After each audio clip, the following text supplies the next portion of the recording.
boys, girls, cats, dogs, frogs, lizards, squirrels, rabbits, snakes. Good morning, everyone.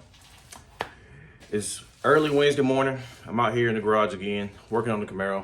Thought I'd be doing something else. Whenever you try to cheap out and buy cheaper parts to try to save money up front, it costs you in the long run. So in this video, we're going to be talking about cooling and why cooling is so important on your Turbo LS build, or really any build you're doing. I think I spoke on this on my last video when I was explaining to y'all how I like to cheap out on parts until it bites me in the behind, and then I end up having to spend the money twice. Well, this is the case. In this box in front of me, I have some upgraded cooling fans. But first, before I show you the fans, I want to show you this lovely hat that Summit Racing sent me. So as you see, I got a big head, so I got to stretch the hat all the way to its max capacity, and it's still not big enough for my head. Is this how I'm supposed to wear this hat? Let's take this off. Hold on. I'm gonna open this all the way up. No matter what I do, my hair's in the way. No matter what I do, it still don't fit my head. Can we start a petition that Summit Racing start selling hats for grown men? Because this is a little kid's hat. I appreciate them sending me this hat, but this hat is way too small for my big head. Also, I got me a mat for my computer. Whenever I go to do some changes on the computer at the track or in the yard, and I want to put the computer on top of the car, I don't have to worry about it scratching. This Holly mat, hey, it's gonna change the game. These fans cost me almost double what I spent for my Radiator fan shroud with the fans included from Amazon. This is a 2-row Radiator. The original GM Radiators are 2-row. I never had cooling issues before, but also the motors weren't that little neither. See how small those motors are? And I'm going to show you, I'm doing a comparison on those motors compared to these motors here. I ordered two 2100 CFM. They're supposed to be 2100 a piece CFM. And if you don't know what CFM means, it's cubic feet per minute. And to put that in perspective for you, the fans that's currently on the car are only pulling about 1,000 CFM per fan. And it's not nearly enough. It will not keep this car cool. It'll keep it cool at idle, but once it get up to around 210, it just keeps spiking up. It will not pull the temperatures back down. Like nothing you do. The only thing you can do is shut the car off. So what one of those fans will do, it takes 2 of these to do. So imagine I have 2,000 on this side and 2,000 CFM on this side. That should be plenty of cooling. Check me out. So these are the fans that came with my Radiator. Look how small those motors are compared to those. Those things are huge. Look at that. This is you versus who she tell you not to worry about. Like, how can you not be worried about this guy here? You know what I mean? I may be cooked, my boy. Either Summit sent me the wrong fans, or these fans are just not true to size and they're just too big for my fan shroud. So they hang off a little bit here on the edges. Am I cooked?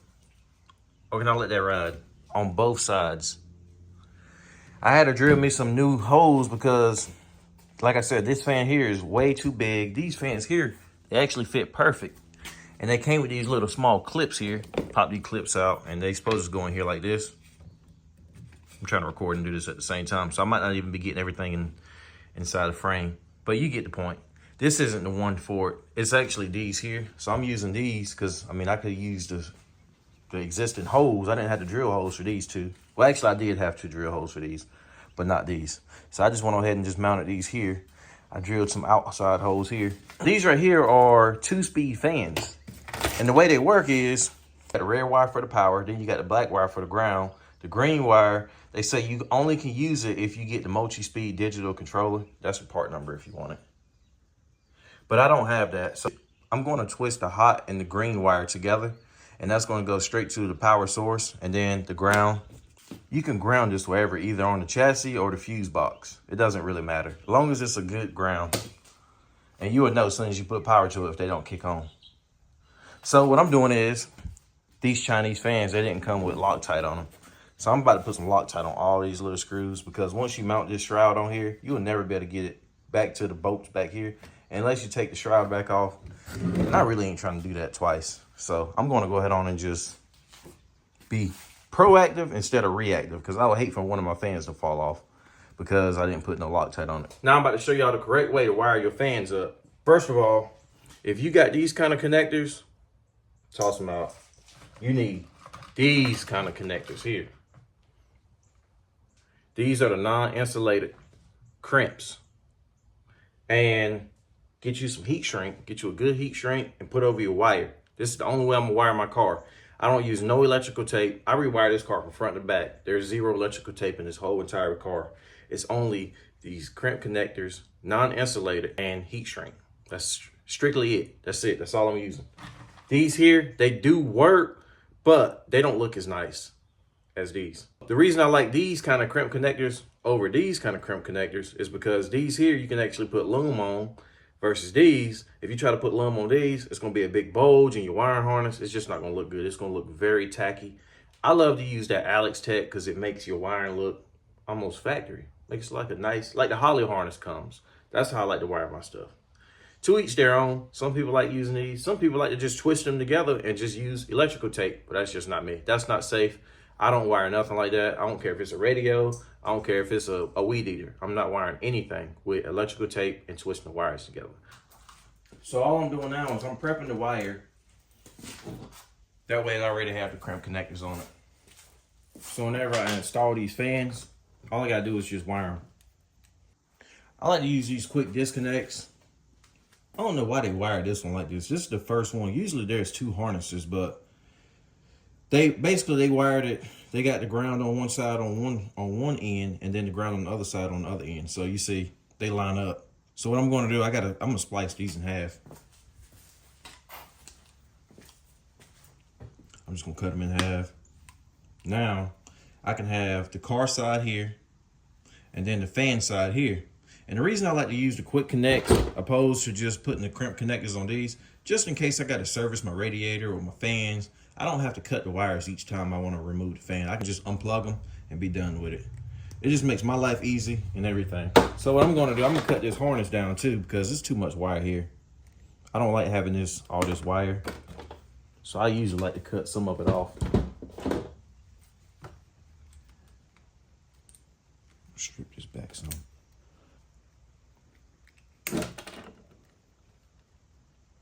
So we're going to take this power wire, strip it, strip the ground, strip this little green wire.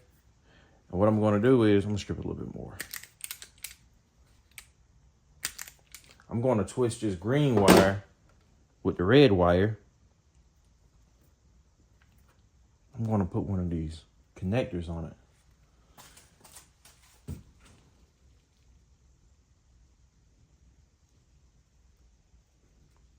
Crimp all this. Crimp this together.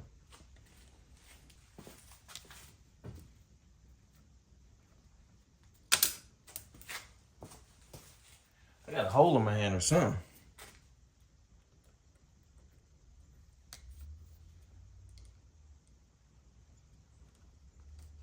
Grab these together.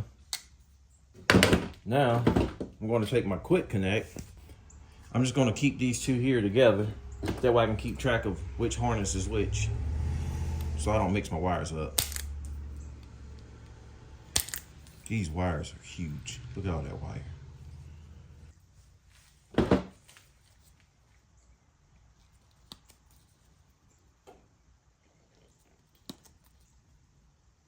Cut some of this off. Now I gotta get some heat shrink. So you can get like this variety pack of heat shrink from Amazon for like 10 bucks. And it comes with like 720 pieces of shrink. And you see how much shrink I've used. A lot of this was done inside of my car and various other projects. But I like to use this stuff here. It just makes everything neat. It'll shrink down twice its size.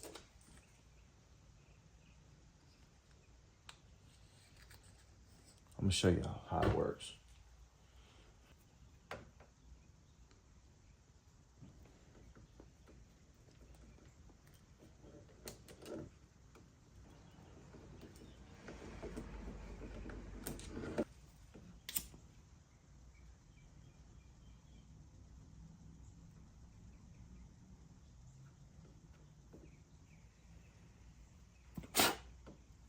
Almost had a fire there.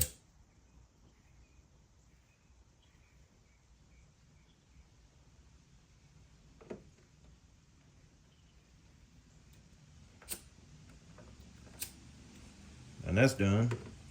All I gotta do now is just put some Alex text on it, and you'll never see any of this. It'll all be hidden. I think I'm gonna cut this harness here down as well. I'm gonna repeat the process on this. I'm gonna install the fans, I'm gonna wire it up, I'm gonna pick back up once I have everything wired up. I'm gonna start the car, and we're gonna see what the temperatures get up to. Guys, I got the fans wired up.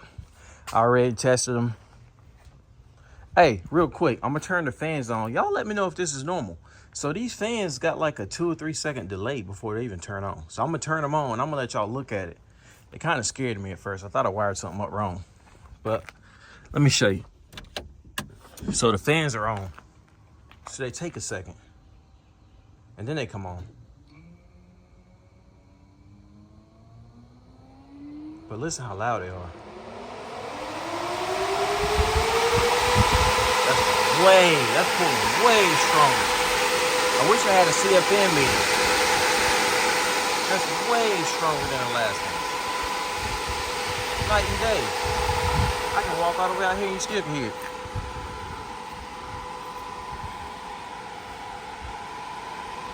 So what I'm about to do now, I'm about to test drive the car. And we're gonna see how well these fans to keep the car cool. I done ran the car up and down the road like 3 or 4 times already, and I haven't seen the temperatures get over like 190. They creep up to 190 and then they stay stagnant there. I think the highest I probably seen it was like 196. I stopped, I let the car idle, and it idled to like, it idled till the temperature went down to like 170 something. Then I took back off and drove it again, and it went right back up to like 190. Is that a good cooling temperature? Because I know like my Tahoe, it usually likes to run, idle, and everything at like 210. I was trying to get a little bit lower. I was really trying to stay around like the 180 range with the cooling. Today is like, I'm gonna say like 80 degrees. It's not really hot, but I'm trying to think like on a hot day, like 100-degree day, like how hot would this car really get? I'm about to take the car back down the road again. I'm gonna try to get a little bit of footage. I need me another phone mount for my windshield so y'all can actually see like driving footage. So far, we're at 183. I hope y'all can hear me good. I got the windows up. Going out to 184. I'm just gonna drive it. I'm gonna turn around. I usually go over here and I'll stop and let the car cool for a second. But in this case, I wanna see how well my fans are doing. So I'm just gonna turn around and drive.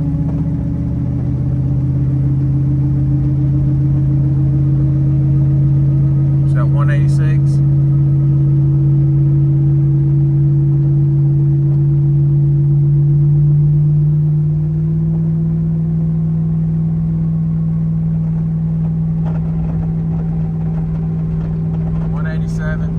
Alright, so now I'm about to turn around and I'm gonna do about the same miles I just done. I just did like 2.5 miles. I'm gonna turn around and see. Alright, so far, update. I've been driving the car for like 10 minutes and the temperatures are at 195 right now. I haven't seen them get up to 196. I'm just gonna keep driving. I'm about to see in a second. I'm probably running 45 miles an hour. I keep you updated. She's sitting on 299. I think it's good. I could be wrong, but I swear I think it's good. Now, I'm about to pull into my neighborhood, and I'm gonna let the car idle, and I'm gonna show you just how fast it cools down. Sitting at an idle. Alright, I'm just going to show you just how fast this thing cooled down with these new fans. It's at 197 right now. I'm just sitting at an idle. 196. I'm going to speed it up.